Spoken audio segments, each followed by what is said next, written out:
In today's video, we're going to be painting up a werewolf from the Dungeons & Dragons WIZKIDS miniature range.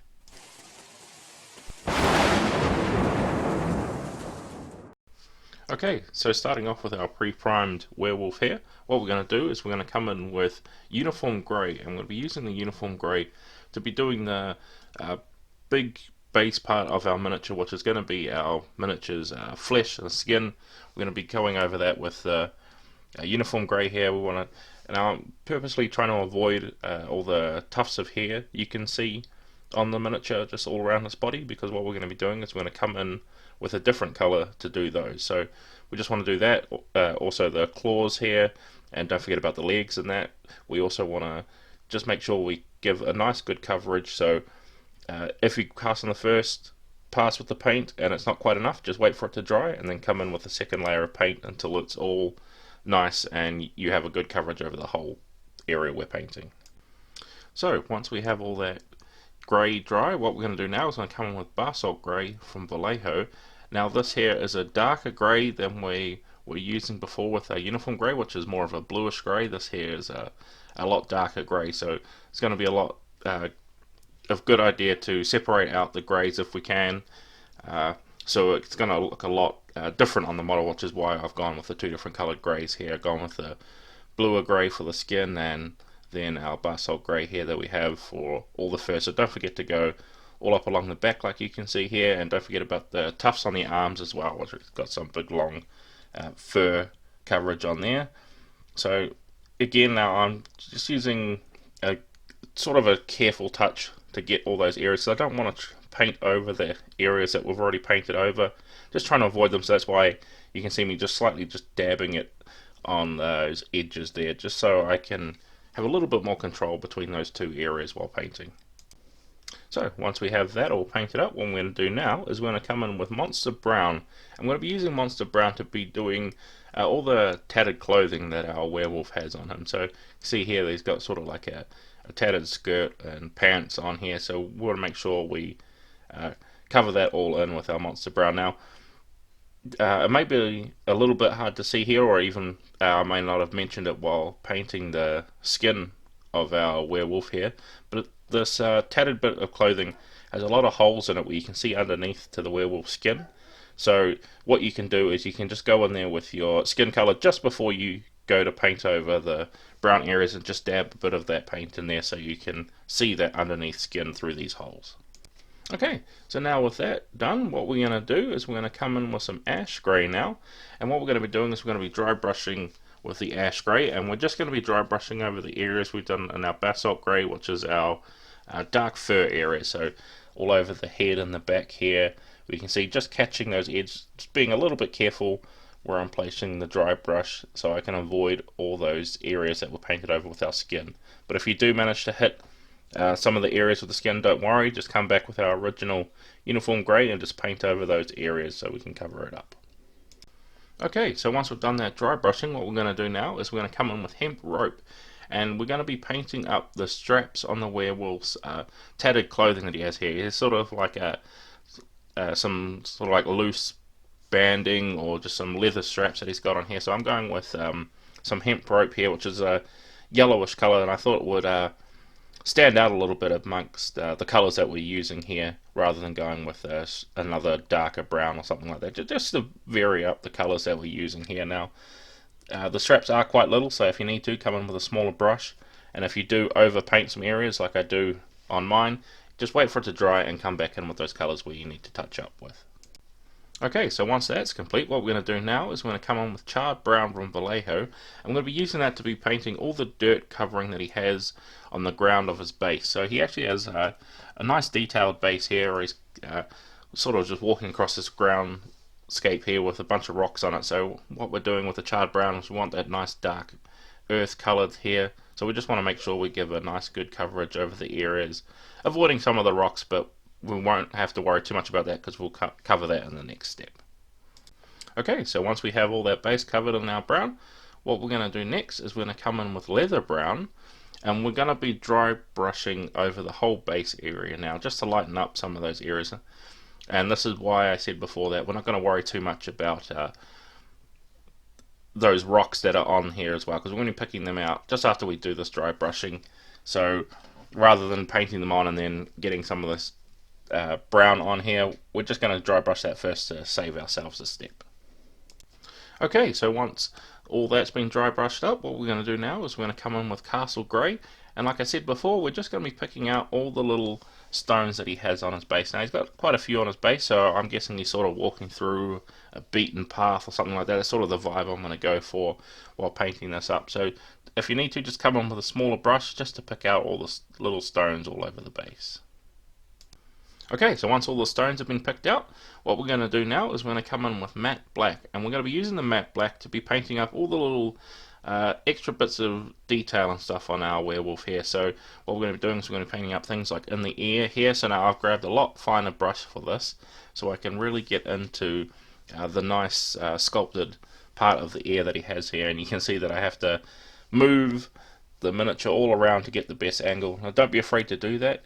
You're better off moving to an angle where you can see everything and get a better perspective on what you're painting as well. And then we want to make sure we just dab a little bit on the end of his face here for his nose. And what we're also going to be doing is we're going to make sure that we paint up his claws all on his feet and toes as well. So just catching it with the end of the brush there, just picking them all out, trying to give a semi-realistic effect as much as I can paint with these claws. And again, also while you're doing the feet claws, it's good that we've got this fine detail brush so we can avoid painting over the ground cover that we've already just painted up.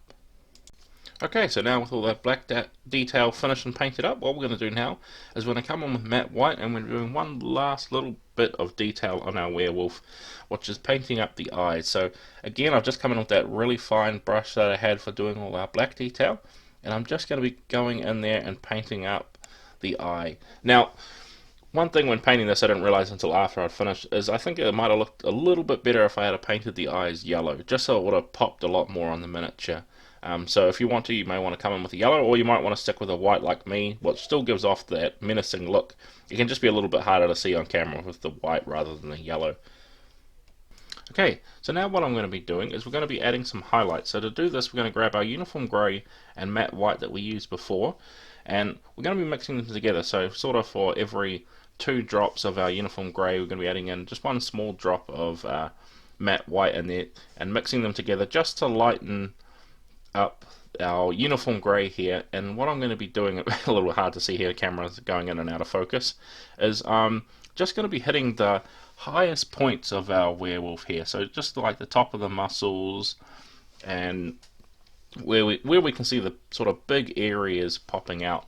Now you can see here that it's quite a contrast between our light and dark, so you just want to keep mixing that until you get it right there. So I'll also be coming back with our original uniform grey that we use here, just to touch up those edges, really working them in together so we can get some highlights on the piece.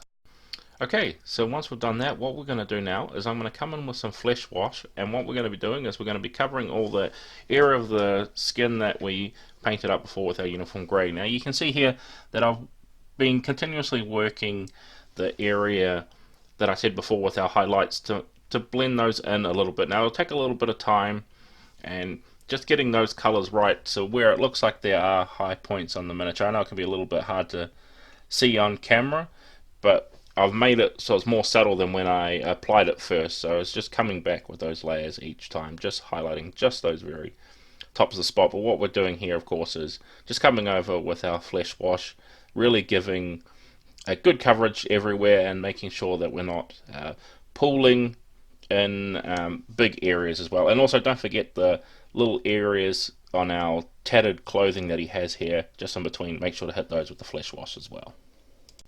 Okay, so once our flesh wash is dry, what we're going to do now is we're going to come in with some agrax earthshade, and we'll be using the agrax earthshade to be washing over the areas of our tattered clothing that we have on our werewolf here.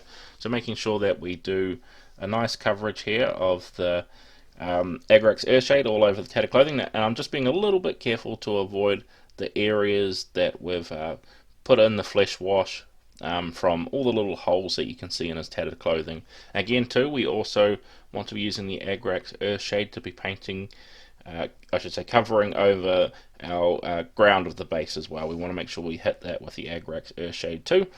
And again, if there's places where you don't want it pooling up, I'm just coming in, touching my brush to those areas and letting the brush soak up all that wash inside there to lift up a lot of where that heavy wash is going to be. So don't forget that tip too if you find that there's too much wash in one area where you don't want it to be.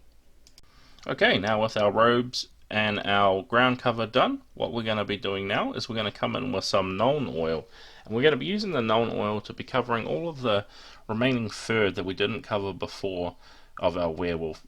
So that's all over the arms, the back, the head and the face, that where all that really long fur is. So the reason why I've done this rather than covering it with either the flesh wash or the brown is to separate it out from all the other colours by the agrax earthshade is just going to really darken up all those greys on here, and it's really going to pop out a lot more than if we were to go with agrax earthshade on here. Since we've already got the flesh wash on our skin, I feel that coming on with the black wash is going to make that just pop against that wash that we already had on there. Okay, so one last little step that I'm going to be doing here, this is totally optional, is I'm coming in here with some static grass. I'm using this one here by Warlord Games, and I'm just going to be placing some glue onto the base, grabbing our static grass that we have here, and just sprinkling it over some areas that I've placed on with glue, just to give it that realistic look here and make it look like he's walking through either the forest or some beaten down path. Now again, this part is totally optional and you don't have to add this bit if you don't want to.